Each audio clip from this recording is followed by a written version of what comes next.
लेने के बाद प्रारब्ध बदल जाता है। हाँ, बदल जाता है। अच्छा अच्छा। जो सन्मुख होए जीव मोहि जगह जबहि जन्म कोटि अविनाश होता है। अच्छा। पर अनंत जन्म हो चुके, करोड़ जन्म, करोड़ों। अनंत जन्म हो चुके। जी। जब से सृष्टि हुई तब से आज तक शुभ और अशुभ कर्मों का पूर्ण भंडारा लगा हुआ है। जी जी। अगर हम भोग के काटना चाहें तो करोड़ों अरबों जन्म ले लें तो भी हम नहीं काट सकते। अच्छा। तो भगवान क्या करते हैं, अतिशय कृपा करके जब जीव शरणागत हो जाता है उसके वो जो संचित हैं उनको तो जला के राख कर दिया। जी जी। वो भंडारे में आग लगा दी, जो गोदाम है वो पूरा जल गया। जी अब जिस कर्मों के परिणाम स्वरूप इस शरीर की रचना हुई थी, जी। जी क्योंकि पहले हुई थी ना, जी। पूरा जन्म से लेकर मरण तक का पूरा हिसाब फिट हो चुका है इसका।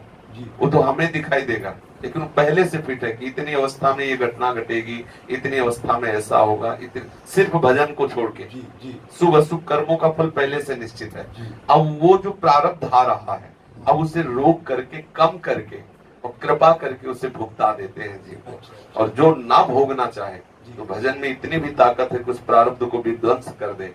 पर शरणागत ये नहीं चाहता। शरणागत चाहता है कि जिसमें आप मिले जी। वो बात मेरे हृदय में रहे, भले आप हमें दुख दे दे। जी जी। शरणागतों की लालसा होती है जी। कि आप चाहे जितना हमें दुख दे लेकिन आपका भजन न छूटे और आपकी प्राप्ति हो, ऐसी दया करते हैं। बकाया भजन में इतनी सामर्थ्य को प्रारब्ध को नष्ट कर सकता है। भावी मेट सके त्रिपुरारी, ऐसा आया है। विधि के द्वारा जो लिखित अंक है वो भजन की ताकत है कि उसको मिटा देगा, तभी तो जीवन मुक्त होता है। अगर वो ना मिटने तो कल्याण हो ही नहीं, समझो। तो अब क्या है कि जो शरीर रच गया, जैसे अब हमें है कि इस दिन में ये कष्ट भोगना है, हाँ हाँ। तो हमारी कोई आकांक्षा नहीं कि वो कष्ट हमारे पास ना आवे। अच्छा। आवे कष्ट, लेकिन प्रिया जो आपकी याद न भूले, आप संभाले रहना कि मैं उस कष्ट में डूबकर कहीं आपको भूल न जाऊं, ये मांग रहे थे। तो इसलिए ज्यादा प्रारब्ध की तरफ दृष्टि नहीं रहती, प्रभु से सहज में करके भुगवा देते हैं। जैसे माधोदास बाबा जी जगन्नाथपुरी में थे, एक बार उनको बार बार शौच होने का रोग लगा। तो अब 2-4 शौच के बाद वृद्ध शरीर शिथिल हो गया, तो बार बार शौच किए उसी में पड़े थे। जब होश आया तो देखा कि 14 वर्ष का बालक पीताम्बर बांधे हुए और नई लंगोटियां फैला उनको पहना रहा है, और मल भरी लंगोटी समुद्र से धो धो के टांग रहा है। तो सोचा कुछ गरीब अकिंचन का कौन हो सकता है। तो जब देखा तो कमल नयन, चाहे जितना छुपे आग छुपती थोड़ी है, दूर से समझ गए, अरे मेरे प्रभु जगन्नाथ जी। कहा जय जय, आप मेरी लंगोटी वो भी सोच भरी। अनंत पार्षद भगवान के, अनंत सामर्थ्यशाली भगवान है।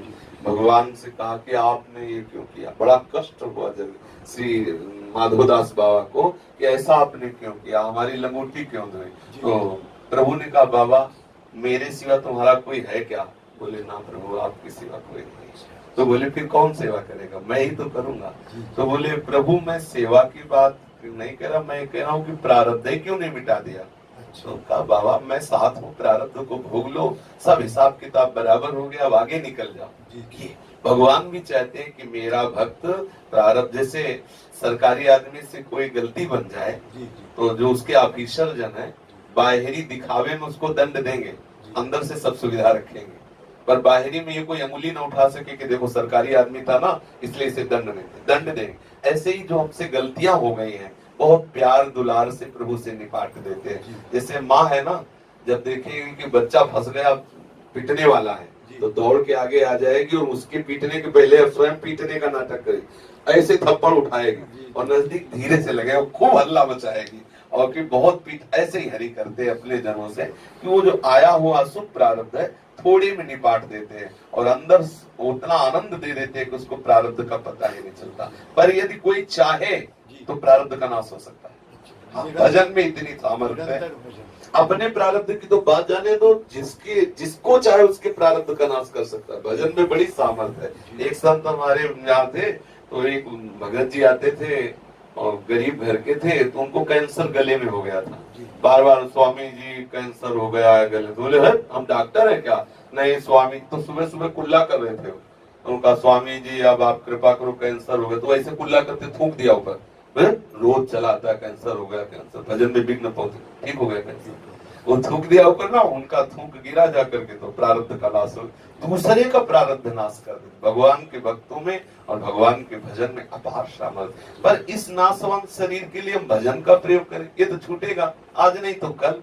तो हम प्रभु से ये मनावे कि प्रभु मेरा मन इस शरीर के दुख सुख का चिंतन न करके आपके चिंतन में डूबे, और जो प्रारब्ध भोगों में आपका चिंतन करते हुए सह जाऊं, इतनी मुझे सामर्थ्य दीजिए। वो क्या सामर्थ्य इतनी है, वो प्रारब्ध का नाश कर सकता है। श्री उड़िया बाबा और हरि बाबा गिरिराज जी में एक संत रहते थे, 100 गोपाल शास्त्र नाम का रोज पाठ करते थे। तो उनको लकवा मार गया, पैरालिस कहते हैं ऐसे। तो बाबा गए मिलने के लिए, उड़िया बाबा और हरि बाबा।